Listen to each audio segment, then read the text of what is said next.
सुंदरता का प्रतीक और ऐश्वर्य का प्रतीक शुक्र को माना गया।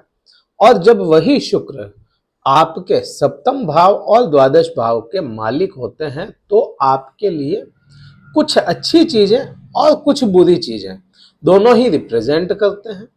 पूर्ण चर्चा करेंगे शुक्र पर। शुक्र क्यों इंपॉर्टेंट है अभी? क्योंकि वह वक्र अवस्था में चल रहा है, अस्त भी है कुछ समय के लिए। पहले वह देख लेते हैं कब से क्या है। 7 अगस्त से लेके 1 अक्टूबर तक शुक्र वक्र अवस्था में अपने हाउस को चेंज करेंगे। वक्री अभी भी है, अस्त अभी है, लेकिन वह क्या कर रहे हैं कि सिंह राशि से कर्क राशि, कर्म क्षेत्र से भाग्य क्षेत्र में आपके गोचर कर जाएंगे। अब यहां से भाग्य क्षेत्र में अगर वह वक्र अवस्था में होकर के आपके 7वें भाव, सप्तम भाव और द्वादश भाव के स्वामी आपको क्या प्रभाव देंगे, उस पर पूर्ण चर्चा करेंगे। अब सप्तम भाव माना तो बहुत अच्छा गया। अच्छा का मीन्स आपके जीवन साथी को, आपके पार्टनरशिप को, आपके सेक्स लाइफ को देखते हैं यहां से। लेकिन वही चीज सप्तम भाव को अगर जोड़ दिया जाए साथ में तो सप्तम भाव भी पति पत्नी के आंतरिक संबंध और बेड प्लेजर्स को दर्शाता है। सप्तम भाव ही आपके कोर्ट केस वगैरह इन सब चीजों को दर्शाता है। अब वह चीज आपके भाग्य में आ जाती है तो भाग्य को कुछ हद तक कमजोर करने की कोशिश करेगी, लेकिन भाग्य में होने की वजह से इन दोनों ही भावों के भी आपको प्रभाव देगी। पूर्ण चर्चा उसी पे करेंगे। वृश्चिक राशि को केंद्र में लिया है। अब यहां से सबसे पहले हम देखेंगे जहां जब भी कोई ग्रह किसी भाव में बैठता है तो वहां के प्रभाव पहले लाता है, उसके बाद में उसकी दृष्टि जहां होगी उसके प्रभाव लाएगा। दृष्टि संबंध सातवीं दृष्टि ही मात्र एक मिलती है शुक्र को, केवल एक ही दृष्टि है शुक्र के पास में। और जहां का वह स्वामी है, जो ग्रह बदल रहा है, जहां का वह स्वामी है तो वहां के भी प्रभाव लाता है जिस जगह पे बैठा। अब पोजीशन बहुत मायने रखती है।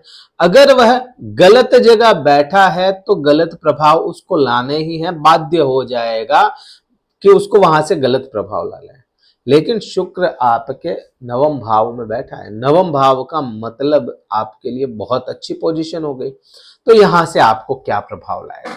अब यहां से देखें, क्योंकि ऐश्वर्य का प्रतीक माना गया है शुक्र, शुक्र को आपके सुंदरता का प्रतीक माना गया है। नैसर्गिक तौर पर शुक्र को भले ही असुरों का शुक्राचार्य होते हैं, भले ही असुरों का उसको गुरु मानते हैं, गुरु होते हैं, लेकिन परम शिव भक्त भी हो जाते हैं। शुक्र देव महादेव भोलेनाथ हैं, महादेव के दैत्य भी उतने ही भक्त हैं जितने दूसरे होते हैं, क्योंकि वह देवों के भी देव महादेव होते हैं। और महादेव जिनको धारण करते हैं, चंद्रमा को धारण करने वाले देवता के घर में, मीन्स चंद्रमा के घर शुक्र का आगमन है। शुक्र और चंद्रमा मिलके कलात्मक योग बनाते हैं या कलाकारी करते हैं। तो यहां आपके भाग्य में पूर्ण रूप से भाग्य को दूषित नहीं कर पाएंगे, भाग्य में कलाकारी लाके देंगे। यहां भाग्य को आपके ऐश्वर्य चमकाएंगे, ऐश्वर्य देंगे आपके भाग्य को कुछ हद तक। यहां पे आपका भाग्य को कमजोर नहीं करके भाग्य में कुछ ना कुछ चार चांद ही लगा के जाएंगे। और यह समय आपका 7 अगस्त से लेके 1 अक्टूबर तक का पूर्ण समय रहेगा। लेकिन अस्त अवस्था में होने के कारण जब भी कोई ग्रह अस्त हो जाता है तो वहां आपको प्रभाव भी वैसे ही देखने को मिलते हैं, क्योंकि सूर्य जो है, सूर्य अभी 17 अगस्त तक सूर्य यहां पे है आपके कर्क राशि में। अब भाग्य भाव में स्थिति ऐसी बनी हुई है कि आपके शुक्र भी यहीं पे आ जाएंगे 7 तारीख को, और सूर्य वहां पे पहले से है। तो सूर्य के जितने नजदीक कोई भी ग्रह आ जाता है तो वह उसको अस्त कर देता है, केवल एक राहु और केतु को छोड़ करके। वीडियो पूरा देखेंगे तो समझ में आएगा, काफी जानकारी है इसमें। तो अब यहां पे सूर्य के कारण अस्त हो गए। सूर्य आपके कर्म क्षेत्र के स्वामी होते हैं। कर्म क्षेत्र के स्वामी चाहे अच्छे हैं, लेकिन वह चंद्रमा के घर में जल तत्व के घर पहुंच गए, तो यहां आपको सीधा सीधा इफेक्ट भाग्य से जोड़ के यह मिलेगा कि भाग्य को कुछ हद तक, जब तक यहां 18 अगस्त या 17 अगस्त को देख लीजिए, जब तक यह बदल नहीं जाते अपना प्रभाव यहां से, तो 17 अगस्त तक यह अपने घर को जब तक परिवर्तित नहीं करते, अपनी राशि को परिवर्तित नहीं करते, तब तक भाग्य को कुछ हद तक रोक के रखेंगे। अब वहीं से दृष्टि संबंध इनका जब पड़ जाता है, दृष्टि संबंध सीधा आपके तृतीय भाव पराक्रम भाव पे है, तो पराक्रम को, ऐश्वर्य को रोक के रखेंगे। पराक्रम जो आपके फैसले आप लेना चाहते हैं उनको रोक दे, या उन फैसलों को कुछ हद तक मात्र रोक के रखें यहां पे। लेकिन समय आपके लिए अनुकूल है, इतना बुरा समय नहीं है, कुछ हद तक अनुकूल समय है। अब वहीं इसको देखें, अब क्योंकि शुक्र अस्त हो रहे हैं, तो यहां आपके सप्तम भाव के और द्वादश भाव के जो भी प्रभाव है वह क्षीण हो जाए कुछ समय के लिए। मीन्स 18 अगस्त तक अस्त रहेंगे, 4 अगस्त से 18 अगस्त तक। तो यह जो टाइम है, इस समय के अंदर आपके इन 7वां भाव और द्वादश भाव 12वें भाव के जो प्रभाव होते हैं, पति पत्नी के आपसी संबंध होते हैं, उनमें भी कुछ हद तक खटास, बैड प्लेजर्स में कुछ हद तक कमी, आपके कोई कोर्ट केस वगैरह या किसी तरह के झूठे इल्जाम आपके ऊपर लग सकते हैं।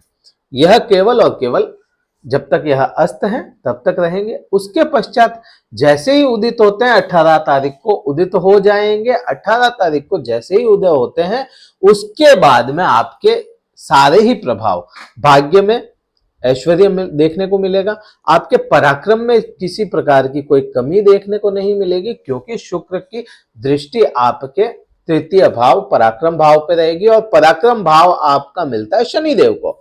शनिदेव के परम मित्र हो जाते हैं, परम मित्र होने के कारण भी यहाँ पे बल मिलेगा। भाइयों का साथ, आपको जो काम करते हैं उसमें जितना एफर्ट लगाना चाहिए वह एफर्ट उतना लगाने की जरूरत ना पड़े, उतनी मेहनत ना पड़े, क्योंकि यहीं से अधिक मेहनत भी देखी जाती है। किसी भी काम के लिए अधिक मेहनत करना पड़ता है, तो वहां पे शुक्र की दृष्टि होगी, तो शुक्र को वहां से अच्छा प्रभाव देखने को मिलेगा। पार्टनरशिप में लेकर के देख लो, चाहे आप पति पत्नी के आपसी संबंधों को देख लो, तो वह भी 18 तारीख के बाद से ही अच्छे देखने को मिलेंगे। तो शुक्र के काफी अच्छे प्रभाव आपको देखने को मिलेंगे। मात्र 4 तारीख से लेकर 18 तारीख का जो समय रहेगा, इसमें थोड़ी कमी देखने को मिलेगी। आप देख भी रहे होंगे 4 तारीख से लेकर अभी तक, जब तक आपको यह वीडियो मिलेगा तब तक आपको कुछ कमी देखने को मिलेगी। अगर मिली है कुछ कमी तो कमेंट करके बताइए, जो भी यह प्रभाव होता है। अब क्योंकि भाग्य की बात आ जाती है, तो यहां आपको एक इंसानी जीवन में यह जहां से शुक्र प्रभाव डाल रहे हैं, सभी चीजें चाहिए होती है। तो उपाय क्या करें आप, विशेष उपाय क्या करें कि आपको अच्छे रिजल्ट दें? महादेव की आराधना करें, शिव अभिषेक करें। शिव अभिषेक में विशेष तौर से आपको इत्र का प्रयोग करना होगा, इत्र लगाना होगा महादेव को, और गंगा जल का प्रयोग करें, अच्छे रिजल्ट आएंगे। आप यहाँ पे शुक्र के जाप कर सकते हैं, केवल जाप, दान किसी प्रकार का अभी करने की जरूरत नहीं रहेगी। शुक्र के लिए जाप करें, माता लक्ष्मी की आराधना कर सकते हैं।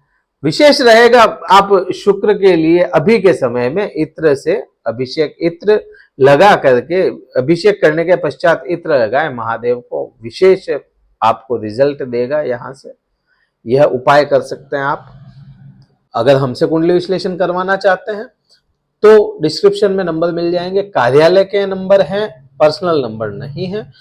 तो आप मैसेज कर सकते हैं, व्हाट्सएप मैसेज कीजिएगा, जो भी शुल्क है आपको बता दिया जाएगा। इस वीडियो में हमने बारीकी से समझाने की कोशिश की। वीडियो को शेयर जरूर कीजिएगा वृश्चिक राशि वाले जातकों के साथ। इस वीडियो में इतना ही था। जय हिंद, वंदे मातरम, भारत माता की जय।